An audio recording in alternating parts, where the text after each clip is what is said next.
ஜோதிட சொந்தங்கள் அனைவருக்கும் மகிழ்ச்சியான வணக்கம். பழனி ஞான தண்டாயுதபாணி முருகர் பகவானை வேண்டி இந்த அரிய கலை கற்றுக் கொடுத்த ஆசிரியர் குருமார்கள் அவர்களையும் வேண்டி இந்த 2026 புத்தாண்டு ஒவ்வொரு ராசிக்கு என்ன சார் பலன் வருது அப்படின்னு நம்ம ஒரு ஆராய்ச்சியில் இப்போ பார்த்துட்டு இருக்கோம். இப்போ ஆல்ரெடி மேச டு கன்னி வரைக்கும் பார்த்துட்டோம். இப்போ துலா ராசிக்கு பார்க்கலாம். இது காலபுருஷனுக்கு 7. இது ஒரு நல்ல துளாராசிங்கிறது சுக்கிரனோட வீடு. நல்ல ஒரு இந்த துளாராசி லக்கணத்தில் பிறக்கிறவங்க எப்பவுமே ஒரு நல்ல ஒரு நச்சுன்னு இருப்பாங்க. தன்னுடைய உடம்பு நல்லா அழகா மெயின்டைன் பண்ணுவாங்க. தன்னை நல்லா மேம்படுத்திக்குவாங்க. சுத்தமாக இருக்கணும்பாங்க. சுத்தத்தை ரொம்ப அவங்க விரும்புவாங்கன்னு வச்சுங்களேன். ஏன்னா சுக்கிரனால சுத்தம் மகாலட்சுமி அந்த அமைப்பு வருது. அது ஒரு ரொம்ப ரொம்ப சிறப்புன்னு வச்சுங்களேன். அப்போ இதில் என்னென்ன நட்சத்திரம் சார் இருக்குது அப்படின்னு பார்த்தீங்கன்னா, இதில் சித்திரை நட்சத்திரம் 3ஆம் பாதம் 4ஆம் பாதம் இருக்குது. சுவாதி 1 2 3 4 பாதம். அடுத்து விசாகம் 1 2 3 பாதம். இந்த 9 பாதங்கள் அடங்குனது தான் இந்த துளாராசி துலா லக்கணம் வச்சுங்களேன். அப்போ இவங்களுக்கு ஒரு மைண்ட் பவர் இருக்கும். என்ன பவர்னா, துளாராசி துலா லக்கணம் அப்படின்னா துலாமனாவை ஒரு சிம்பிள் தராசு சின்னம், தராசு இருக்குன்னு வச்சுங்களேன். அப்போ இவங்களுக்கு எப்பவுமே அந்த பிஸ்னஸ் மைண்ட் செட் இவங்களுக்கு நிறைய இருக்கு இந்த துலா ராசிக்காரரு. அப்போ இவங்க அந்த பிஸ்னஸ் மைண்ட் செட் ஒன்று. இன்னொன்று இந்த பப்ளிக்ல எல்லா பீப்புளையும் பழகுறாங்க, போறாங்க, வராங்க அப்படின்னா நல்லவங்க யாரு கெட்டவங்க யாருன்னு தரம் பிரித்து பார்க்கக்கூடிய தன்மைகள் இவங்களுக்கு நல்லா அறிவு நிறைய இருக்குன்னு வச்சுங்களேன். இது ஒரு நல்ல சிறப்பு. கொஞ்சம் நல்லா ரிச்சாக இருப்பாங்க. எப்பவுமே பார்த்தீங்கன்னா நல்லா ஒரு ரிச்சு, ஒரு நல்ல ஹை லுக்கு, இந்த மாதிரியான அமைப்பில் தான் இவங்க இருப்பாங்க. நல்லா காஸ்டாக இருக்கணும், நல்லா சிறப்பாக இருக்கணும் தான் விருப்பப்படுவாங்கன்னு வச்சுங்களேன். அப்போ இது இந்த துளாராசி துலா லக்கணத்தில் விசாக நட்சத்திரம் இருக்குது. அந்த விசாக நட்சத்திரத்தோட சிம்பிளே பார்த்தீங்கன்னாக்கா முரம், அந்த தானியம் படைக்கிற முரம்னு வச்சுங்களேன்.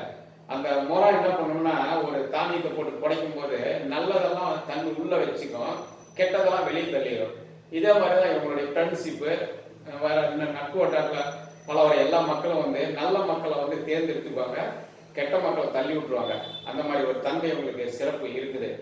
அடுத்தது சுவாதி நட்சத்திரம்னு பார்க்கும்போது, சுவாதி நட்சத்திரத்துல தான் நரசிம்மர் அவதாரம் பண்ணாரு. மேக்சிமம் இந்த சுவாதியில பிறக்கிறவங்க எல்லாத்துக்குமே இந்த பல்லு தெத்து பல்லு இருக்கும். அந்த சிங்கப்பல் வரும்னு வச்சுங்களேன். ஏன்னா அந்த நரசிம்மருக்கு அந்த சிங்கப்பல் இருக்கு இல்லைங்களா, அதனால மேக்சிமம் இந்த சுவாதியில பிறக்கிறவங்க அந்த சிங்கப்பல் அமைப்பு இருக்கும். இது ஒரு நல்ல அமைப்பு தான் வச்சுங்களேன். இது செவ்வாய் அண்டு ராகு அண்டு குரு 3 பேர்த்தோட காம்பினேஷன் இந்த துலா ராசியில இருக்கு. சரி, இப்போ 2026 இந்த துலா ராசிக்கு என்ன சார் பலன் நடக்கும் அப்படின்னு பார்த்தோம்னா, இந்த குரு பகவான் 3 6 குறையும் போய் எங்க இருக்காரு, 9ஆம் இடத்துல இருக்கிறாரு. 9ல இருந்து தன் வீட்டையே பார்க்கிறாரு, துலாத்தையே பார்க்கிறாரு. அப்ப அந்த 3 6 குறையும் தன் இதை பார்க்க கூடாது. அப்ப பார்த்தா என்ன சார் ஆகும் அப்படின்னா, இவங்க இப்ப புதுசா ஒரு கடன் வாங்கி ஒரு தொழில் பண்ணலாம் அப்படின்னு ஒரு முயற்சி பண்ணக்கூடாது. இப்ப அது ஒரு அவங்க சிறப்பா இல்லைன்னு வச்சுங்களேன். அதனால அந்த இது பண்ணக்கூடாது. அடுத்தது இவங்களோட 3ஆம் இடத்தை பார்க்கும். அந்த இது தனுசு ராசியை பார்க்குறது குரு பகவான் பார்க்கிறாரு.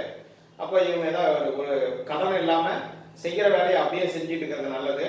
இளைய சகோதரத்துக்கு நல்லது, மாமனாருக்கு நல்லது. இதெல்லாம் ஒரு நல்ல ஒரு சிறப்பு தான்.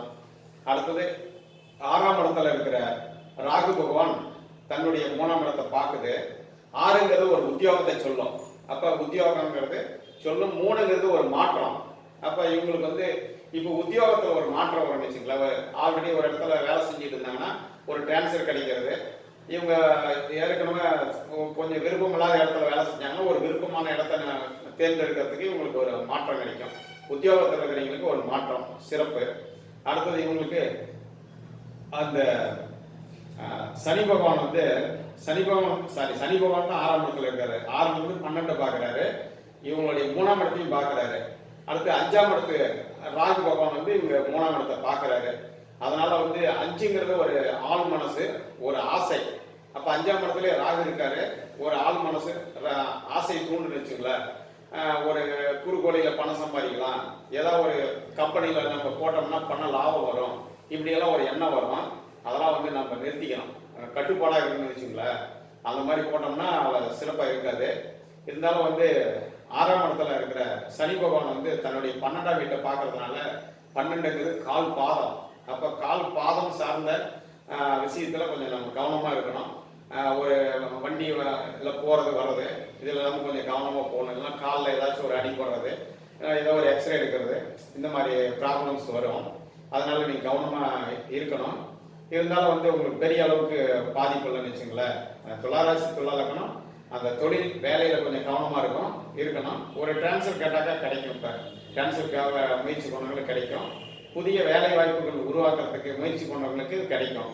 இது ஒரு சிறப்பு. வாழ்த்துக்கள். நன்றி.